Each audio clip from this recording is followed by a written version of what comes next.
Cameron Mook Matthews, who's going to Mississippi State, has his hands full with Kennedy Chandler. Olive Branch versus Briarcrest, January 11th, Saturday night at 8 o'clock at Lausanne. But that's not it. We got a fully loaded schedule. Take a look at this. January 10th, that's this weekend, Friday and Saturday.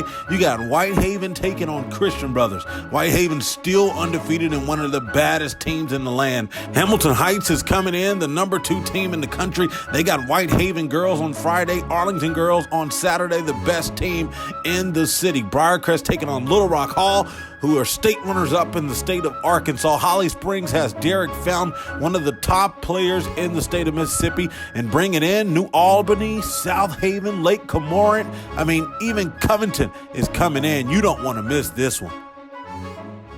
You know, one of our assistant coaches said it wasn't so much about winning or losing that game. It was about kids following a game plan, no matter what the game plan was, to have a chance to beat such a powerhouse team like that. Our game plan was to push it down the floor as fast as we could in the first 5-6 seconds. Try to get a shot, try to beat them in transition. If not, then we were going to run a little bit of time off the clock, and then we were going to run some set plays. And all the set plays were going to be pretty much get those bigs away from the basket and get some easy baskets. We were down 18-11, and then they scored the first basket in the second half, so they were up 20-11. And we talked to the kids about you got to stay with the game plan, no matter if you're up or if you're down. You got to stay with it. Today might be a little bit longer. I got 5:15. I told you 5:30. I'm sorry. I'd like to get you out here at 5:15. I got to go scout Bartlett tonight. I know Collierville plays at MUS tonight. Okay? So there's a lot of things that we got to get done. A lot of things we got to get done for this in the next 7 days. We got 3 days this week. We got Little Rock Hall. We got Olive Branch. Then we've got 4 days the next week to get ready for Christian Brothers. Okay? And Bartlett on the next Monday. So we got some things we got to get done today. All right? Anybody have any questions? Hey, congratulations. Great win. I've had people from all across. I mean, Coach Ronhart, how many requests have we got from teams not even playing IMG for video of that game? You got 6 or 7 total. Already 6 or 7 people. Some guys see how to play slow. How to play a game against, I think it was Maplewood out of Nashville. How to play a game when you're not the favorite and you can still have a chance to win. Okay? So, there's a lot of people that noticed what you did. And like I said, any game plan that any coach puts forward does not work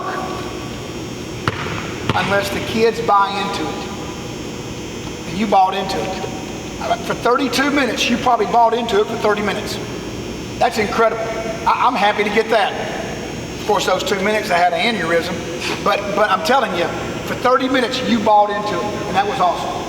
Okay? Let's be quick. Let's be fast. Let's see if we can get through by 5 o'clock. Hey, yeah. You get through at 5? I'm much happier. I'm much happier. Let's get through at 4 o'clock. 1, 2, 3, 4.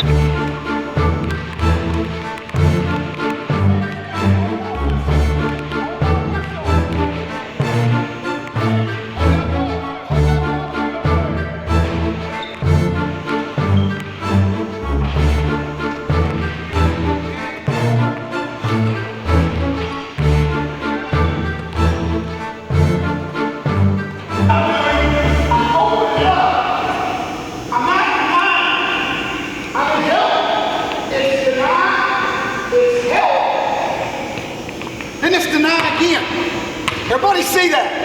Deny, help, deny. Get all the way up top. No, don't shortchange me. Let's go. Let's go.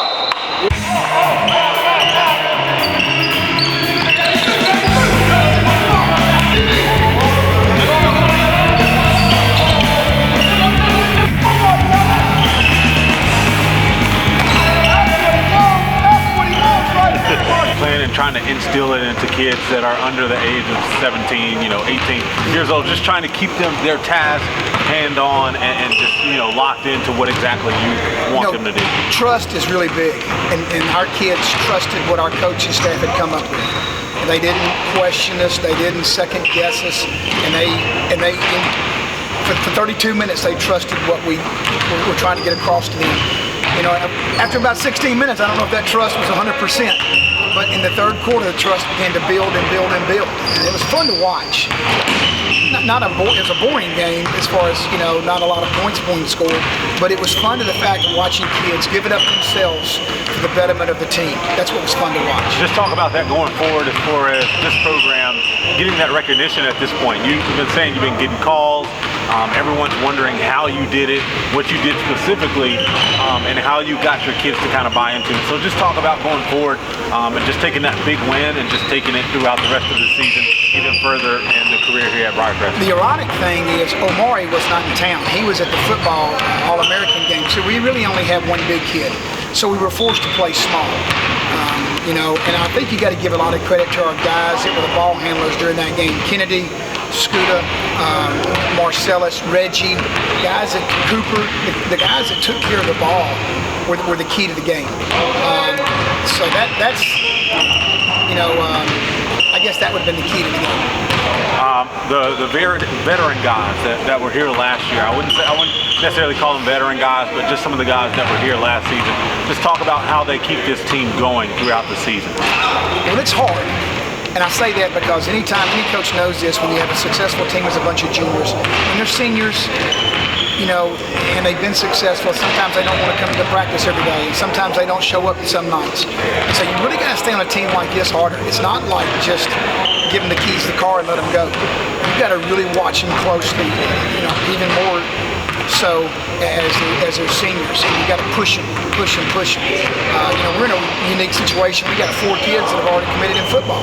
So I got to give credit to those kids, because those kids at any day could say, Coach, you know, we don't need basketball. Our future is football. So I got to give credit to those kids. Talk about the young guys and what they're learning from those older guys each and every day, even like practice. Well, I'm going to tell you right now, Cooper Haynes, I think we learn a lot from him every day. He comes to practice every day. He is the most competitive kid I've ever coached. I'm telling you, for an 8th grader in an open gym, when we rolled the ball out there, he wanted to guard Kennedy. He wanted to guard Marcellus. He hates to lose. He is so competitive. I don't know if, you know, even Kennedy didn't play that many minutes for us as an 8th grader. And this kid is playing big minutes in front of a standing room only crowd. So I think we're learning from him more so than him learning from us. I hope that our older kids, character-wise, locker room-wise, effort-wise, are teaching him how you got to do it day in and day out. You know, sometimes as a young kid, or young kids, you don't think you got to practice every day. So I think we've been doing. Last question, it's kind of a combined question, but what do you preach as a coach to these guys, as well as what do you think your son takes away from you coaching every single day, and what he's learned about being around these guys each and every day as well? You know, I got one son playing college baseball, and he was here this week, and he said, you know, have fun while you're in high school. When you get to college, it's not always fun. It's a business, it's a chore, you know, it's a way of living for some kids almost. So this is the time that you really invested with a bunch of kids that are supporting you 100%, whether it's your crowd, whether it's your teachers, your administrators, your teammates, you're all in it together. Sometimes in college, it's not always, you know, a bowl of cherries or anything like that. So I think from the college kids that we have that come back, even Austin Nichols, kids like that, they come back and say, hey, look, these are the best days of your life. Things are going to be completely different when you get into college or you stop bouncing the ball. So enjoy it, have fun. And that's one thing we really try to do, is to make it fun, but yet at a high competitive level. Everybody's going to play offense, so listen, we got to work on this. Look, I got the ball. As soon as he closes out, pass fake.